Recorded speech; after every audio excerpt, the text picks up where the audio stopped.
Good news! Taga Dasmariñas, Cavite ka ba or nearby areas at naghahanap ka ng negosyo na pwede mong simulan at pwede mong dalhin kahit saan? Hindi kailangan ng maraming tauhan at pwede mong simulan kahit may trabaho ka pa? Magkakaroon kami ng free face-to-face orientation this coming August 29, Saturday, 2 p.m. at Elijah Hotel, Barangay Salawag, Molino, Paliparan Road, Dasmariñas, Cavite.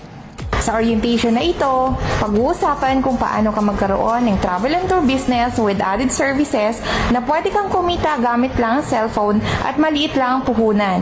Maraming natulungan ang business na ito. Pwede ito sa mga empleyado na gustong magkaroon ng extra income, sa mga negosyante na gustong magkaroon ng backup na business, or even sa mga OFWs na gustong kumita habang nasa abroad pa sila, or sa mga housewife na nasa bahay lang at gustong magkaroon ng sariling pera at makatulong sa mister. Ang orientation na ito ay free at pwede mong dalhin ang iyong mga kaibigan na gusto ring kumita online.